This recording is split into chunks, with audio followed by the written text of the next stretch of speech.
ਪੰਜਾਬੀ ਜ਼ੁਬਾਨ ਪਾਕੋ ਹਿੰਦ ਦਾ ਕਲਚਰ ਰੱਖਦੀ ਏ। ਇਹ ਅਜਿਹੀ ਜ਼ੁਬਾਨ ਹੈ ਜਿਹੜੀ ਸੂਫੀਆਂ ਦੀ ਤੇ ਵਲੀਆਂ ਦੀ ਜ਼ੁਬਾਨ ਹੈ। ਇਸ ਨੂੰ ਇਹਦਾ ਹੱਕ ਕਦੇ ਨਹੀਂ ਮਿਲਿਆ।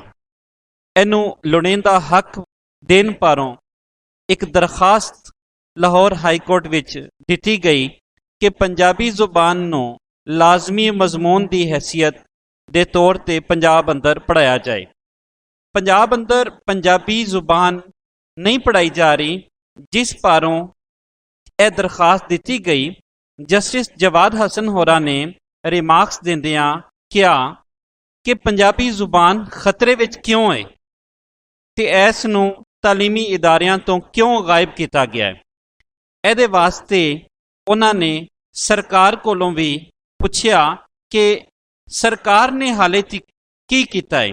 ਉਹਨਾਂ ਨੇ ਇਸ ਜ਼ੁਬਾਨ ਨੂੰ ਲਾਗੂ ਕਿਉਂ ਨਹੀਂ ਕੀਤਾ, ਕਿਉਂ ਜੇ ਇਹ ਜ਼ੁਬਾਨ ਜਿੰਨਾ ਚਿਰ ਲਾਗੂ ਨਹੀਂ ਹੁੰਦੀ ਇਸ ਜ਼ੁਬਾਨ ਨੂੰ ਖਤਰਾ ਰਹੇਗਾ।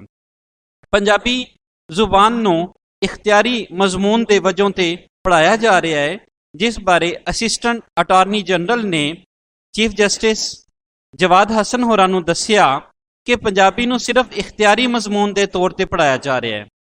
ਜਸਟਿਸ ਜਵਾਦ ਹਸਨ ਹੋਰਾਂ ਦਾ ਕਹਿਣਾ ਸੀ ਕਿ ਪੰਜਾਬੀ ਜ਼ੁਬਾਨ ਨੂੰ ਲਾਜ਼ਮੀ ਕੀਤਾ ਜਾਏ ਔਰ ਤਾਲੀਮੀ ਜ਼ੁਬਾਨ ਜਿਹੜਾ ਉਹ ਪੰਜਾਬ ਅੰਦਰ ਪੰਜਾਬੀ ਜ਼ੁਬਾਨ ਲਾਗੂ ਕੀਤੀ ਜਾਏ।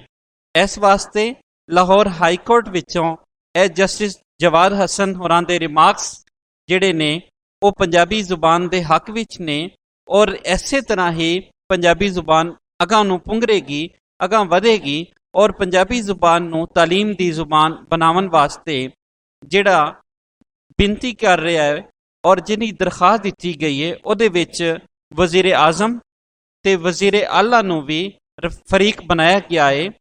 ਆਸ ਕਰਨੇ ਆ ਕਿ ਜਲਦੀ ਪੰਜਾਬੀ ਜ਼ੁਬਾਨ ਖਤਰੇ ਤੋਂ ਬਾਹਰ ਨਿਕਲੇਗੀ ਤੇ ਤਾਲੀਮੀ ਇਦਾਰਿਆਂ ਦੀ ਜ਼ੁਬਾਨ ਬਣੇਗੀ।